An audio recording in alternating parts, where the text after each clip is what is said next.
Bienvenue sur Manipura, un podcast de développement spirituel qui s'adresse à vous si vous souhaitez vous reconnecter à votre plein pouvoir en prenant confiance en vos capacités et en étant aligné avec vous-même et l'univers, vers une sphère émotionnelle et mentale équilibrée et un ego sain. Je suis Amba, yoga thérapeute, énergéticienne, astrologue et ma mission est de vous aider à développer toutes les ressources déjà en vous. À travers des outils comme l'astral yoga, l'énergétique et l'écrit-thérapie, mon objectif est de vous rendre acteur de votre mieux-être et indépendant sur le chemin de votre spiritualité. Je vous souhaite une excellente écoute. Bonjour à tous et bienvenue sur le podcast Manipura. Je suis ravie de vous retrouver aujourd'hui pour ce nouvel épisode thématique, un peu spécial peut-être, je sais pas trop. À chaque fois je dis que c'est spécial ou que ça va être court alors qu'au final ça dure 30 minutes. Donc je vais m'abstenir parce que, en tout cas ceux qui connaissent Manipura depuis son époque blog, vous savez mon premier amour va à la chronique, à l'écriture de chroniques. Mais l'écriture de chronique, c'est un travail qui, en tout cas dans mon cas, je parle de mes expériences personnelles. Donc c'est un peu plus délicat pour moi de le développer sur le podcast, où je traite plutôt de sujets de ma vie professionnelle, comme l'ego, l'énergétique, l'astrologie.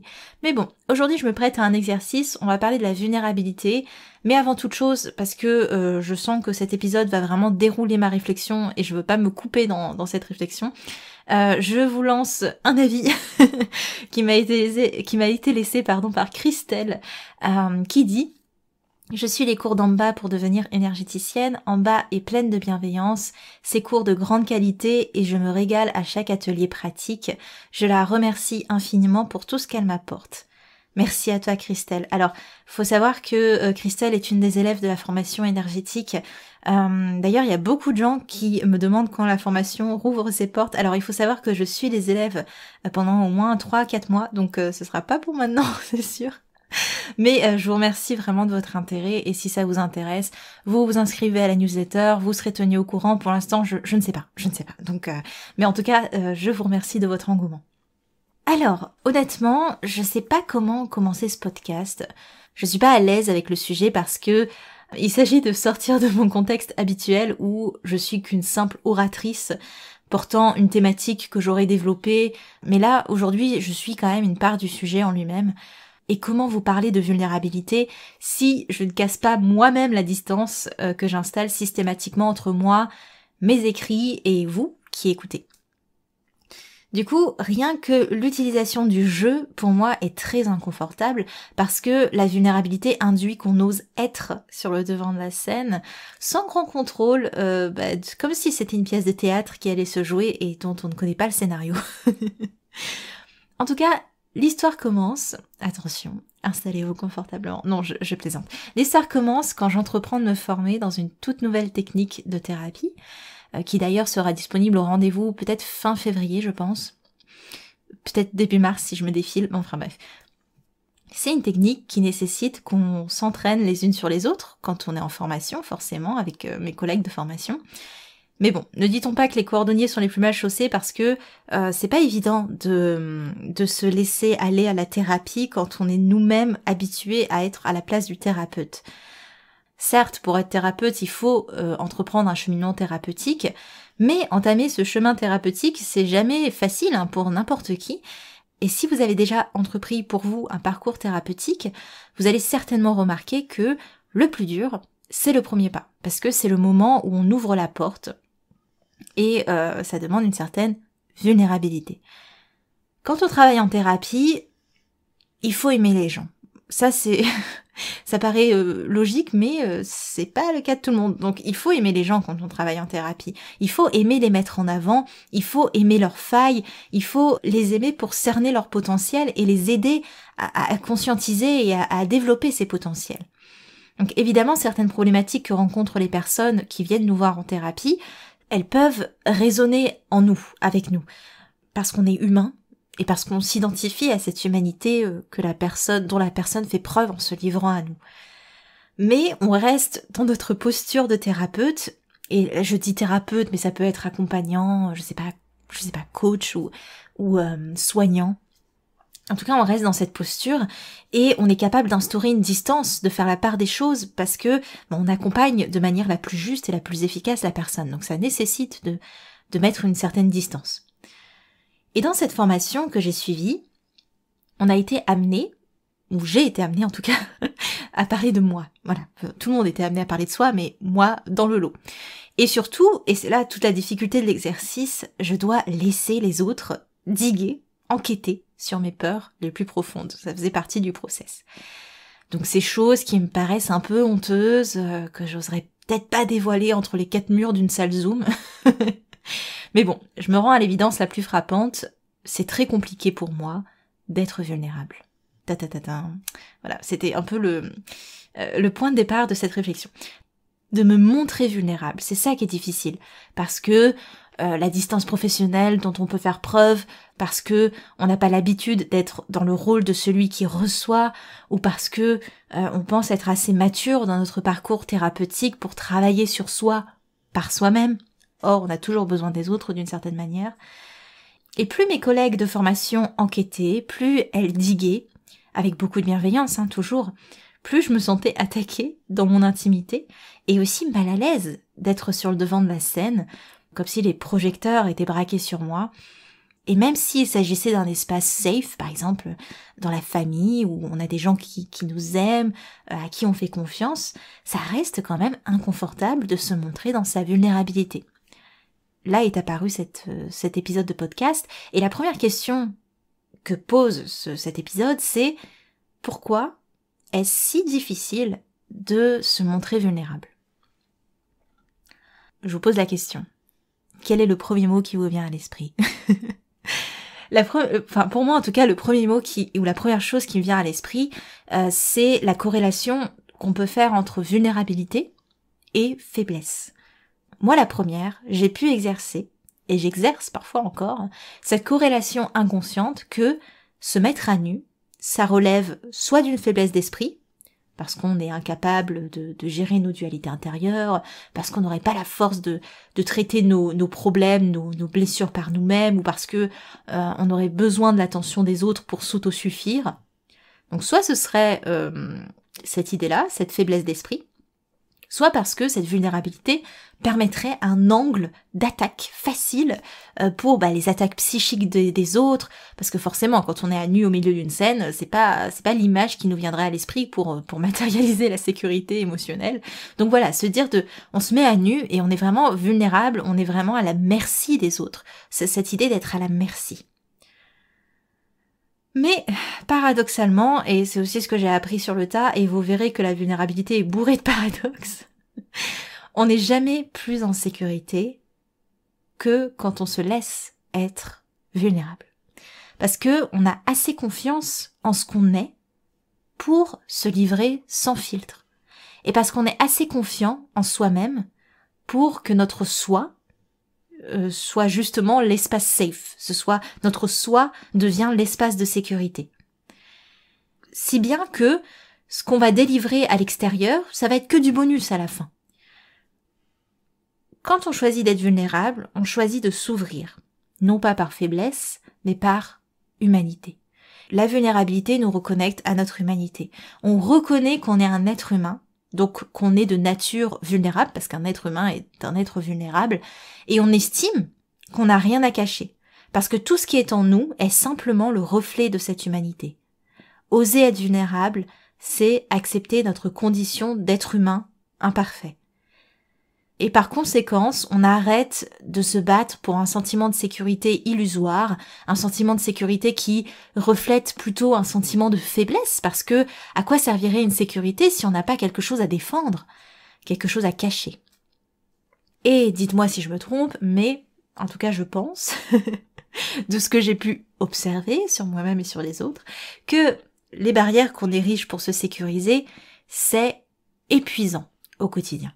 Il faut une quantité d'énergie astronomique et vraiment constante pour garder cette protection autour de nous, cette protection qui sert finalement à ne pas révéler au monde à quel point on peut être imparfait. L'imperfection qu'on refuse, parce que c'est ça aussi la vulnérabilité, c'est refuser d'être imparfait. On refuse de se montrer au monde tel qu'on est, on est imparfait. Et aussi, on refuse de se montrer à soi-même en tant qu'être imparfait. Ça va, vous me suivez toujours? Prenez une petite pause, ça va bien se passer. C'est pour ça que je parle de sécurité illusoire. Parce que cette sécurité, il s'agit ni plus ni moins d'une fuite ou d'un enfermement. Si c'est une fuite, c'est l'idée qu'on ne regarde pas à l'intérieur de soi. On cherche à fuir cette intériorité ou ce qui se passe à l'intérieur. Et un enfermement parce que certaines personnes préféreront pourrir avec leurs mots plutôt que d'oser les dévoiler au grand jour par peur de tout et n'importe quoi, quitte à la fin à s'auto-détruire, à s'auto-détester. Quand on ose se montrer vulnérable, c'est quand on ose dire ce qu'on ressent, quand on ose parler de nos peurs, quand on ose parler de nos appréhensions, de nos blessures, mais aussi de nos regrets, des choses dont on a honte, ou des choses qui révèlent des parts de nous-mêmes dont on n'est pas fier. Quand on s'autorise à tout ça, on fait sauter la barrière de sécurité et on ressent presque immédiatement une libération. Vraiment. Réellement. Ce qui peut peut-être être étonnant parce que on pourrait penser qu'au contraire, on se sentirait inconfortable, on se sentirait comme une proie aux attaques et aux jugements. Mais une fois qu'on assume ce qu'on est dans notre entièreté, on n'a plus de crainte. On n'a plus cette idée qu'on puisse nous attaquer ou nous juger. Puisqu'au final, on est dans une relation d'acceptation avec nous-mêmes. On s'accepte tel qu'on est. Et dans une relation de compréhension. On se comprend, on essaye de se comprendre. Et même si vous avez des personnes qui sont pas très bienveillantes en face de vous, le fait que vous soyez dans une acceptation de votre humanité et de fait celle des autres, ça fait qu'une personne malveillante n'a pas du tout de bout par lequel tirer pour vous faire perdre pied. Si vous assumez ce que vous êtes, ça va être compliqué pour la personne de vous attaquer sur quelque chose. Comment on pourrait affaiblir une personne qui révèle toute sa faiblesse en toute transparence ? Et assumer ses faiblesses, ça veut pas dire qu'on s'en dépossède ou qu'on se dépossède des conséquences. C'est un premier pas utile, un premier pas nécessaire vers l'acceptation. C'est un premier pas vers le changement de ce qui nous convient plus, c'est un premier pas vers la guérison. Et ici, on rentre dans le second paradoxe de la vulnérabilité selon moi. La vulnérabilité devient notre plus grande force. La vulnérabilité, outre ce que l'on vient de développer, elle va nous permettre d'avancer sur bien d'autres réflexions. Ça me fait rire parce que je dis nous, alors que je ne suis plus du tout dans le jeu. Hein. J'avais vraiment... vous voyez. Mais on y travaille. Donc, cette vulnérabilité, elle nous permet de développer, elle nous permet d'avancer sur pas mal de réflexions en nous, parce que c'est en osant être vulnérable qu'on s'ouvre à une partie de nous-mêmes, à des parties même qu'on passait peut-être sous silence jusque-là. Et c'est en osant révéler ces choses qui peut être dérangeantes, qui peut être difficiles à assumer, ou peut-être qui sont compliquées. C'est compliqué de mettre des mots parfois sur certaines choses, mais en tout cas, en essayant, on s'ouvre aux plus grandes avancées, réellement. Et même si on a du mal à appréhender ce qu'on pense, rien que de porter à l'extérieur ce que l'on vit à l'intérieur, rien que de l'exprimer, ça permet déjà de s'essayer à trouver les mots. Et ça, c'est trop cool. Vraiment, encouragez-vous. Vraiment, ne vous stoppez pas parce que vous ne trouvez pas les bons mots. Ils vont venir. Les bons mots, les détails, les tournures vont être de plus en plus précises au fur et à mesure que vous laissez l'enquête se faire à l'intérieur de vous. Ça permet aussi, la vulnérabilité, de recevoir l'aide des autres et de s'ouvrir à d'autres manières d'appréhender le problème. Les problèmes qui sont en nous et de voir comment les autres peuvent nous apporter plus de richesse dans la réflexion parce qu'ils vont prendre cette réflexion sous un autre angle, sous leur prisme, et cet angle ne sera pas biaisé comme peut l'être notre propre point de vue, parce qu'en général on est très... quand on pense ces choses sur nous-mêmes par notre propre prisme, on a un point de vue totalement subjectif évidemment. C'est rare qu'on soit très objectif avec nous-mêmes. Et si vous êtes avec des personnes qui sont bienveillantes, elles peuvent clairement vous aider à mettre en forme et à comprendre ce que vous vous tuez à cacher avec ferveur. Et en parlant d'en parler aux autres justement, on a cette impression tenace qui est les autres vont pas comprendre, les autres vont me juger, et peut-être aussi les autres vont plus m'aimer s'ils savent toutes ces choses qui se passent en moi. Et c'est là une autre barrière de sécurité qu'on érige et qu'on peut repérer, à savoir, si je m'assume, je perds l'amour et la considération des autres. C'est triste quand même de penser ça, parce que c'est pas le cas. Au contraire, en s'assumant, on apprend à aimer notre part de lumière, mais aussi notre part sombre, la fameuse part sombre. Et on s'autorise à avancer avec des problématiques qui doivent être assumées pour être travaillées. Il faut assumer ce qui se passe en nous pour pouvoir les développer, les libérer, c'est important. C'est pour ça que reconnaître le problème avant d'essayer de s'en libérer, c'est quand même une étape primordiale. Donc voilà, c'est difficile d'évoluer sur un sujet qu'on cache sous le tapis et la vulnérabilité nous apprend du coup cette leçon. La vulnérabilité nous apprend à nous aimer. Coûte que coûte, malgré notre part sombre. Et surtout, en s'aimant soi, on a déjà moins d'appréhension à perdre l'amour des autres.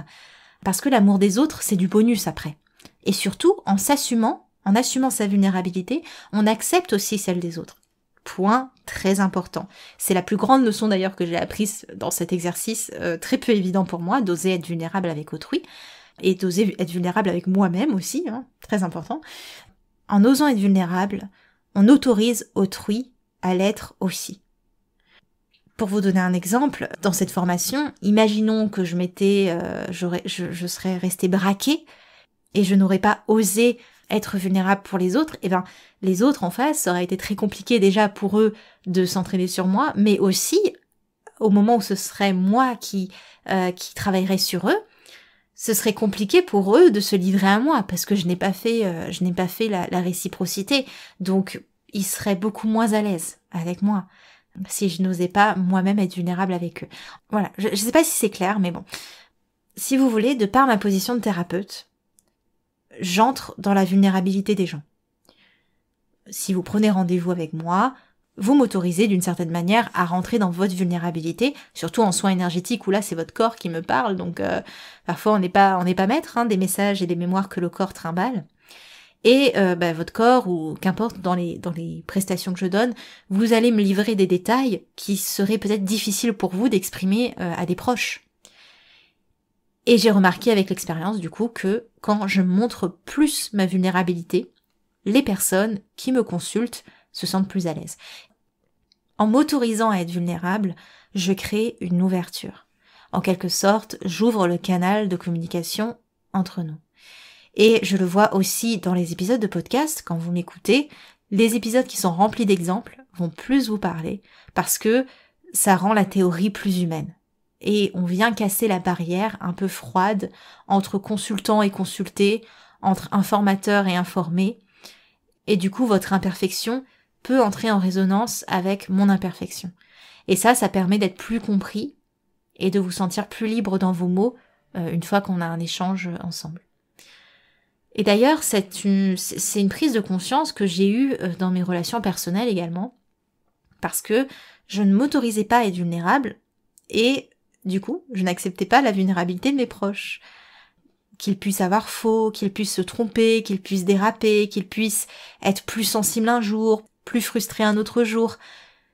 Et quand j'ai commencé à m'autoriser à être vulnérable, c'est-à-dire je dis ce que je pense, j'accepte ma fatigue, j'exprime quand j'ai un trop plein d'émotions, je mets des mots sur les choses qui restent un peu en travers de la gorge, ou j'ose exprimer des peurs profondes en me jetant presque dans le vide, parce que c'est pas quelque chose de naturel, pour moi en tout cas, d'exprimer mes peurs profondes. Et quand je faisais ça, je donnais aussi à ces personnes l'espace d'en faire de même. Et je leur donnais d'une certaine manière l'autorisation d'en faire de même avec moi. Et quel est le plus beau cadeau que de laisser chacun assumer sa vulnérabilité pour ouvrir un vrai dialogue et non un dialogue de sourds qui serait bourré de mécanismes de défense de l'ego.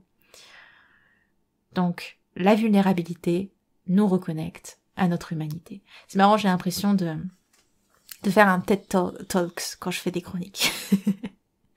J'aime ça. Bref, excusez-moi. La vulnérabilité, je disais, nous reconnecte, j'en perds mes mots, à notre humanité. Et le fait que je vais faire très peu de montage sur cet épisode reflète que j'essaie de travailler sur ma vulnérabilité. Donc, la vulnérabilité nous reconnecte à notre humanité parce que, si vous voulez, les personnes qui osent exprimer leur vulnérabilité, ce sont des personnes qu'on considère comme fiables. Parce qu'on sait où on va avec ces personnes. Et on comprend leur dualité, on comprend leurs points d'anxiété, on comprend les mots, les actes auxquels elles sont sensibles. Et ça rend pas le discours plus pompeux comme on pourrait le penser, plus lourd. Au contraire, ça permet d'éclaircir la communication, de parler vraiment d'âme à âme, et non pas de peur à peur, ou de frustration à frustration, ou de bouclier de protection à bouclier de protection. Vous avez compris l'idée. On a souvent peur, et moi la première, hein, que ce soit mal reçu, quand on ose exprimer ce qu'on a sur le cœur et qu'on tente d'expliquer nos réactions et nos peurs profondes. Mais je suis encore étonnée à quel point on se monte la tête, parce que la grande majorité des personnes le prennent avec beaucoup de tact, beaucoup de compréhension, beaucoup de sagesse, parce que ces personnes résonnent avec nous. Chaque personne a des blessures. Ok, vous êtes incarné, vous êtes venu pour vivre des expériences qui amènent des blessures, qui amèneront une évolution, ça fait partie du jeu de l'incarnation. Chaque personne a des blessures. Même si ce sont pas les mêmes blessures que vous, tout le monde est en mesure de ressentir la détresse de quelqu'un. Et certaines personnes, certes, ils seront plus sensibles que d'autres, c'est une question d'empathie. Il y a des gens qui ont beaucoup d'empathie, il y en a d'autres qui en ont un peu moins, c'est ok, ça fait partie du schéma, du chemin d'incarnation également. Mais globalement, si on met des mots, ou si juste on essaye d'être dans cette démarche, parce que tout le monde ne trouve pas les mots de manière fluide, ça prend du temps parfois, mais en tout cas, quand on essaye d'être dans cette démarche, au moins on s'autorise une communication authentique. Et la vulnérabilité communique avec l'authenticité. La vulnérabilité, ça nous rend plus souple avec l'humain que l'on est, et avec ceux qui nous entourent, et cette souplesse, elle nous permet d'avancer plus sereinement, et de mieux recevoir les épreuves de la vie aussi, de pas se braquer ou de se muter dans notre intériorité par peur de tout et n'importe quoi. Donc la vulnérabilité, c'est une arme réellement contre la peur. Si vous pensez qu'être vulnérable, c'est synonyme de faire du surplace, c'est très certainement que vos mécanismes de défense essayent encore de maintenir un petit contrôle. Tout ce que vous avez à l'intérieur de vous peut trouver une résonance. Un comportement vient d'une blessure qui elle-même est née d'une peur. Et qu'importe si cette peur, elle peut paraître minime, qu'importe si votre comportement, vous le jugez abject, c'est en osant être vulnérable que vous ouvrez la porte vers la compréhension, la compassion et la guérison. Pour résumer, votre vulnérabilité est votre plus grande force. La vulnérabilité vous reconnecte à votre humanité, elle vous apprend à vous aimer, et c'est en osant être vulnérable que vous autorisez les autres à l'être avec vous. Et ça, c'est le plus beau gage de confiance et d'amour qu'on peut créer. Offrir un espace safe, un espace sécurisant, un espace bienveillant, pour vous-même, mais aussi pour ceux que vous aimez. Et personnellement, j'ai plus appris en une semaine à me laisser être vulnérable qu'en des mois à lutter pour ne pas la laisser transparaître. Et j'ai pu débunker des peurs profondes, des peurs inconscientes, et surtout, j'ai pu les libérer en osant les regarder en face, sans crainte, sans peur d'être jugée, ou en tout cas de me juger. Et aussi, on m'a laissé être vulnérable, et je me suis laissée être vulnérable. Et je dis pas que une fois qu'on a débloqué la clé de la vulnérabilité, c'est quelque chose d'acquis. Parfois, les mécanismes de défense vont revenir. Parfois, il va falloir faire ce travail encore pour la réactiver. Mais au moins, on essaye. Et petit à petit, ne sous-estimez pas la libération que ça peut être de baisser les armes et de baisser les boucliers et de juste se laisser être et assumer ce que l'on est. Pour finir cet épisode, j'aimerais évidemment vous parler d'une toute nouvelle prestation qui va naître sur Manipura. Ce sera fin février. C'est une technique qui permet d'aller chercher les croyances racines chez une personne pour les transmuter. Mais il y a bien plus que ça. Il y a tellement plus que ça. On peut faire beaucoup de choses avec cette technique. On va travailler en tout cas avec l'inconscient pour libérer la personne de ses peurs profondes et en plus, on va lui permettre de voir d'autres possibles, de manifester d'autres possibles et de modifier son psychisme et même son ADN pour ne plus qu'elle soit dans ce côté de subir, mais pour qu'elle puisse au contraire utiliser son psychisme comme un super outil, comme le super outil que c'est. Bon, en tout cas, je vous en dirai plus dans le prochain épisode thématique, mais sachez que ça arrive et je suis très contente déjà d'ajouter cette nouvelle technique aux prestations Manipura parce que je suis très sélective sur les prestations que je propose à chaque fois. Je ne monnaie pas toutes mes expériences. Voilà, c'est très important pour moi de me former et de m'améliorer, d'évoluer et de vous proposer des techniques qui me paraissent adaptées et utiles. Mais en tout cas, sachez que je suis aussi contente parce que ça va clairement rajouter de la valeur à ce que je fais à travers les soins énergétiques. Là où les soins libèrent sur le plan énergétique, ce qui est déjà très cool, cette nouvelle technique, elle agit sur le psychisme, sur les traumas. On agit énergétiquement dans le soin énergétique pour libérer le trauma, mais là on va pouvoir aussi agir sur le psychisme, donc ça c'est vraiment très cool. Donc les deux voies sont hyper complémentaires et ça permet un accompagnement complet et j'ai vraiment très hâte de vous proposer ça. À vous qui êtes arrivés à la toute fin de cet épisode, déjà je vous remercie, vous êtes les meilleurs. Les autres aussi, mais du coup ils peuvent pas l'entendre, c'est dommage. En tout cas, si cet épisode vous a plu, n'hésitez pas à le partager, à me laisser une note sur Spotify ou Apple Podcast, ça me ferait tellement plaisir. Croyez-moi, je les regarde et à chaque fois que j'envoie une nouvelle, je suis tellement contente. Quant à moi, je vous retrouve pour le prochain épisode d'Énergie Astrale sur la pleine lune en Lion. C'était en bas de Manipura. À la semaine prochaine. Merci. Manipura, c'est déjà terminé pour aujourd'hui. Je vous remercie de votre écoute et si cela vous a plu, n'hésitez pas à partager et à laisser un avis sur Apple Podcast ou Spotify. Pour continuer vos explorations en cliquant sur le lien dans la description de l'épisode, vous pouvez télécharger gratuitement tous les e-books Manipura ou faire le quiz Quel est votre guide astrologique? Quant à moi, je vous dis à la prochaine et surtout, prenez bien soin de vous.